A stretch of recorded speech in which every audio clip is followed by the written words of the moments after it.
오늘 아침 우리에게 주신 하나님의 말씀은 시편 61편 1절에서 8절까지의 말씀입니다.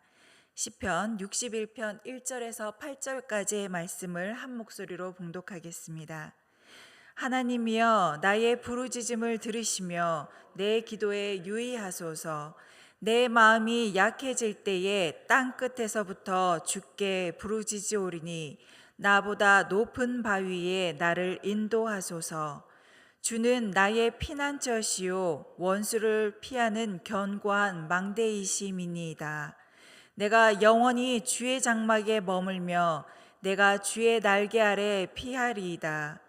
주 하나님이여 주께서 나의 서원을 들으시고 주의 이름을 경외하는 자가 얻을 기업을 내게 주셨나이다. 주께서 왕에게 장수하게 하사 그의 나이가 여러 대에 미치게 하시리이다. 그가 영원히 하나님 앞에서 거주하리니 인자와 진리를 예비하사 그를 보호하소서. 그리하시면 내가 주의 이름을 영원히 찬양하며 매일 나의 서원을 이행하리이다. 아멘. 이 새벽 함께 읽은 이 시는 다윗의 시편입니다.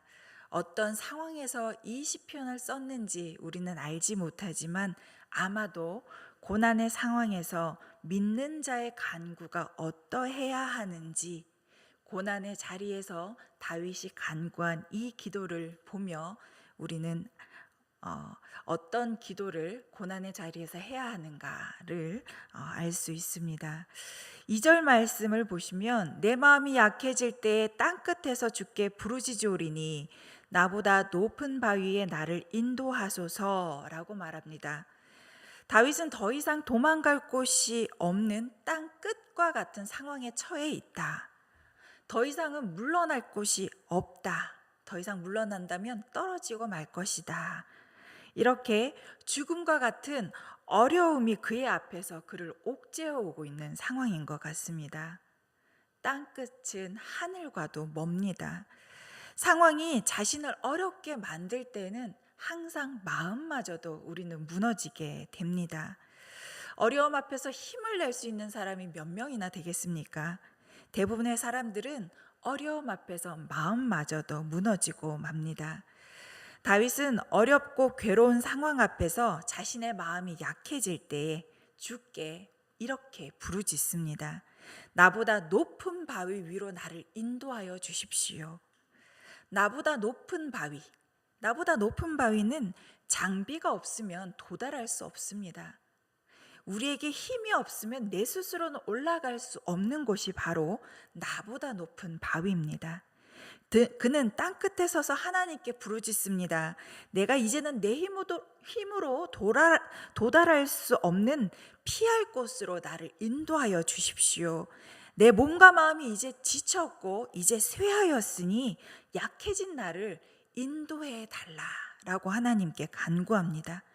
오직 이 절망 가운데서, 이 어둠 가운데서 나를 건지실 분은 하나님이시며 내 원수로부터 안전하게 피할 곳으로 인도하실 분은 하나님뿐입니다 라고 기도합니다.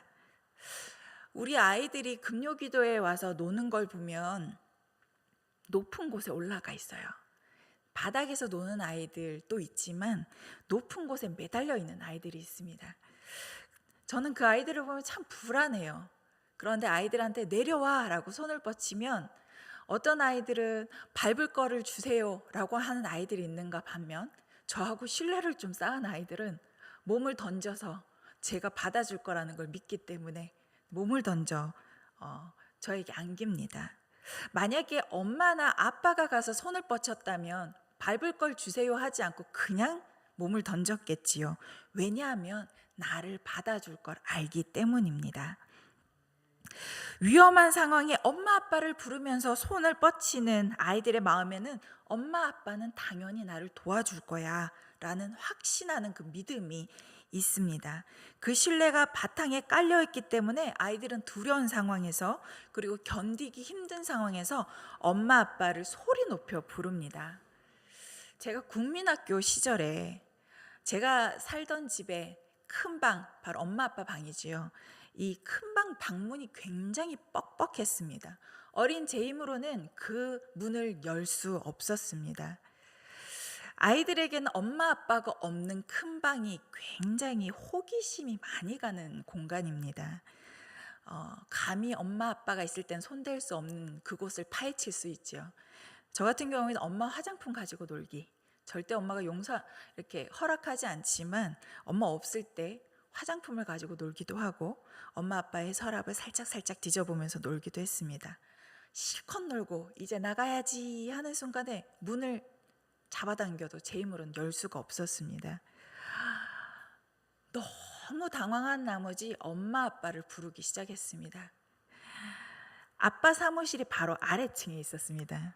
그래서 제 목소리가 거기 닿을 때까지 소리를 질렀습니다. 살려주세요, 아빠, 엄마 하고 정말 있는 힘껏 소리를 질렀습니다.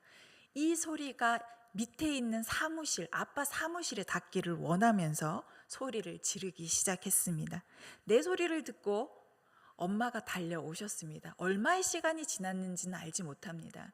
하지만 눈물과 콧물이 범벅이 돼서 문이 열리는 순간, 엄마를 보는 순간 너무도 저는 반가웠고 기뻤습니다. 근데 반면에 엄마의 얼굴은 굉장히 어이없어 했습니다. 왜냐하면 어이없는 얼굴로 엄마가 손가락을 앓힌 그곳에는 엄마의 화장대 위에 아빠 사무실과 직통으로 연결되는 인터폰이 있었기 때문입니다. 제가 평상시에 너무 자주 애용해서 그만하라고 주의를 받을 정도로 심심하면 들고 전화를 했던 그 인터폰은 아예 제가 갇혔던 그 상황에선 생각도 나지 않았습니다. 그냥 저는 오로지 엄마와 아빠가 나를 와서 도와주기만을 부르짖으며 기다렸죠. 내 힘이 닿지 않는다, 내 힘으로 할 수 없다, 이런 상황이 생기면 우리는 다른 것보다 나를 도와줄 일을 찾게 됩니다. 지금 다윗의 기도가 바로 방문이 열리기만을 바라며 부르짖던 엄마 아빠 부르짖던 그 외침과 같다라는 생각을 해봅니다. 엄마 아빠가 나를 향해 팔을 뻗어줄 것을 알기 때문에 부르는 것과 같이 자신을 이제는 더 이상 내 상황이 내 힘으로는 어찌할 수 없는, 그리고 괴롭고 온 사방이 탁탁 다 막혀버린 이 어두운 상황 같은 이 상황에서 그는 하나님을 부르짖고 있습니다. 왜냐하면 그의 부르짖음에 하나님은 반드시 팔을 뻗어 주실 걸 알기 때문입니다. 그는 어린아이가 엄마와 아빠와의 이런 신뢰 관계 속에서 손을 뻗으며 안아주세요, 나를 도와주세요 하는 걸 할 수 있기까지의 그 신뢰가 하나님과 다윗 사이에는 있었습니다. 지금까지 그의 삶 속에 하나님이 언제나 함께 하셨다는 걸 다윗은 알고 있습니다. 하나님을 바로 알기 때문에 고난 중에 하나님을 찾아 부르짖을 수도 있는 것입니다. 하나님이 어떤 분인지 너무 잘 알고 있습니다. 자신을 이 위협적인 상황에서부터 건져주실 유일한 분이라는 사실을 잘 알고 있습니다. 다윗의 부르짖음을 통해 우리도 알게 됩니다. 우리를 위협하는 모든 것에서 안정케 하시는 힘이 우리 주님께 있다는 것, 그분은 그런 사랑의 따뜻함으로 우리를 맞아주실 거라는 것, 그리고 우리를 보호하시고 우리를 언제나 환대하실 것, 그리고 우리를 언제나 어디서나 통치하시는 왕이라는 사실,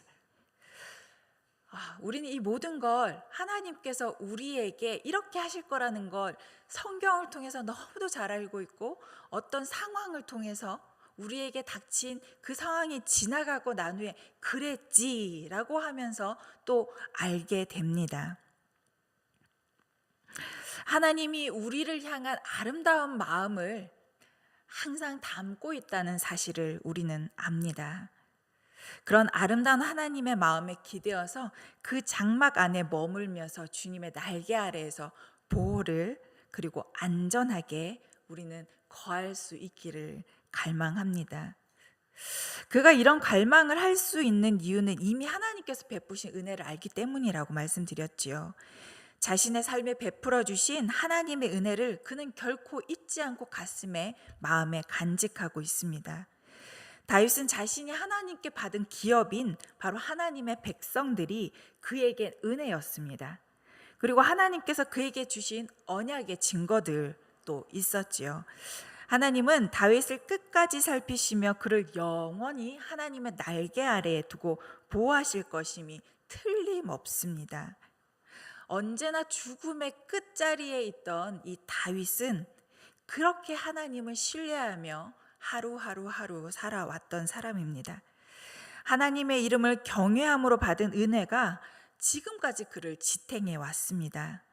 고통은 여전히 그의 삶에 존재합니다.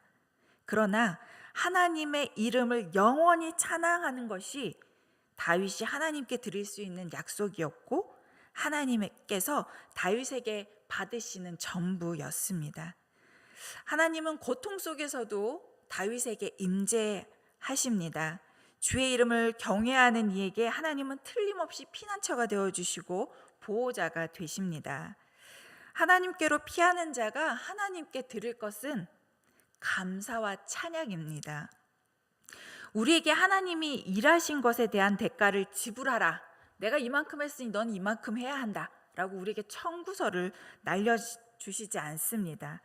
하나님이 나에게 하신 일에 대해서 아는 것, 나에게 베푸신 은혜를 감사하는 것, 그래서 우리가 드릴 수 있는 것은 찬양, 자발적인 찬양입니다. 그것으로도 하나님은 흡족하다라고 하신다는 겁니다. 하나님께 찬양을 올려드리겠다 약속한 그 약속대로 이행하는 것, 진지하고 진실한 찬양으로 하나님께 감사를 올려드리는 것이 우리가 할 전부입니다.